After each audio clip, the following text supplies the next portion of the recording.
Imagine this. While the world is chasing the next big tech wave, crypto frenzy or stock surge, a silent gold rush is unfolding. Far from the headlines, yet perhaps reshaping global finance. Central banks have quietly stacked up thousands of tons of bullion. Official reports show they've added over 1,000 tons a year for several years now. Now, let's rewind the clock 700 years. In the early 14th century West Africa, Mansa Musa conquered with gold. He didn't just hoard it, he controlled production, routes and flow. His wealth and its movement gave him extraordinary power. And yet his empire's great strength carried hidden risks. Fast forward to today. Central banks may be behaving like modern empires of gold. So the question isn't just, why are they buying? But, what are they preparing for? Is this simply prudent reserve management or the opening move in a game where gold becomes more than a hedge? Perhaps even the foundation for the next global monetary system? In this video, we're going deep into what this quiet accumulation means for you, your savings, your retirement. Because what happens behind closed doors in vaults could very well show up on your balance sheet. Let's rewind the clock to West Africa in the early 14th century.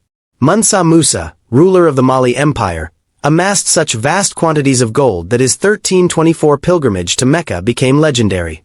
His riches, drawn from Mali's gold mines and taxing of gold and salt trade routes, made him perhaps the wealthiest person in human history. He didn't simply amass wealth for display. His control of strategic resources and trade routes gave Mali extraordinary influence in the medieval world. When Musa passed through Cairo on his pilgrimage, he reportedly spent and gifted so much gold that the value of gold in the local markets dropped, an effect historians compare to inflation brought on by a windfall of resource wealth. So why does this ancient king matter for us today? Because his story reveals a clear pattern.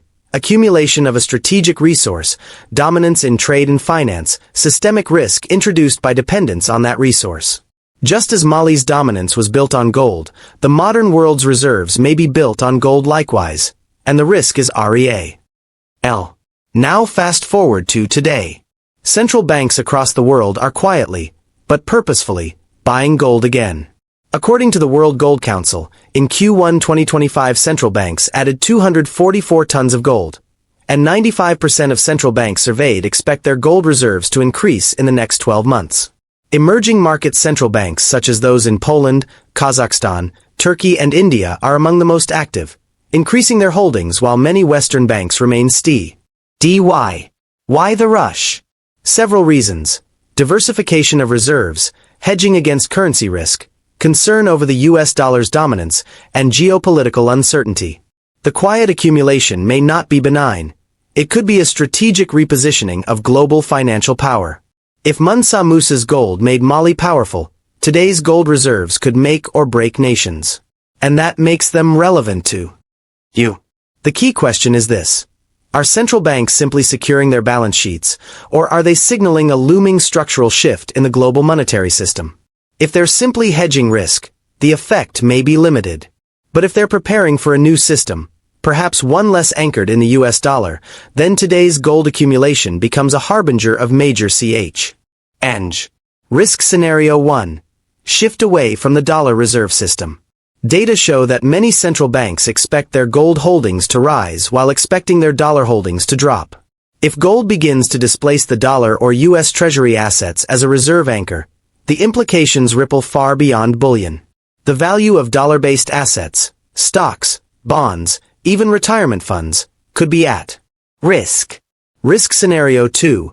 Hidden overaccumulation and supply imbalance. Central banks added 244 tons of gold in just Q1 2025 alone. While accumulation itself isn't new, what happens when a large part of the market is dominated by sovereign demand? Liquidity thins, supply is constrained, volatility grows, and what was once safe becomes vulnerable. Risk Scenario 3. Geopolitical leverage and asset freeze risk. Emerging market central banks are buying gold not only to diversify but to protect against sanctions and currency risk. That means gold isn't just a hedge, it's becoming a strategic tool. If gold becomes entangled in geopolitics, its safe haven status may be compromised, and you may find your escape asset trapped. This echoes Mansa Musa's era. Gold accumulation signaled raw power, but also planted the seeds of vulnerability when the underlying system shifted. In your personal finances, if the cornerstone asset or currency you rely on can shift, what happens to your portfolio? If the dominant reserve asset is evolving, how will your savings and investments be affected? What does this mean for you? First, assume no asset is guaranteed forever, even gold. Second, diversification matters. Not just for stocks and bonds, but for currencies, reserve assets, and global exposures. Third, monitor system-level signals. Central bank behavior, reserve shifts, currency realignments. If gold's role changes from hedge to system asset, or from system anchor to risk point, it could impact everything. Your retirement portfolio, your purchasing power, your currency exposure. Just as a king's gold once shaped empires, gold reserves today may shape economies, yours included. We began with a tale of medieval empire and gold that reshaped trade, a story of accumulation, dominance, and eventual structural shift. Then we moved to today's scenario. Central banks quietly hoarding thousands of tons of gold even while few headlines notice. According to the World Gold Council, central banks have pulled in over 1,000 tons annually in recent years. The pattern is unmistakable: resource accumulation, dominance, then systemic stress and potency. I'll shift. Now pause for a moment and ask yourself, what anchor is underpinning your financial strategy? What asset do you trust? And more importantly, is it built to last if the system changes? Because the truth is this: when reserve assets are changing hands, when the fundamentals of reserve currency and value are shifting, it's not just bankers who must pay attention. Your savings, your retirement, your balance sheet must pay attention. If you found this story useful, if you believe that power, money, and history always carry risk, hit subscribe, ring the bell, and leave a comment below.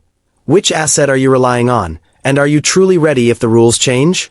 Because the message is clear: we're living in a world where even gold isn't guaranteed. Thanks for watching.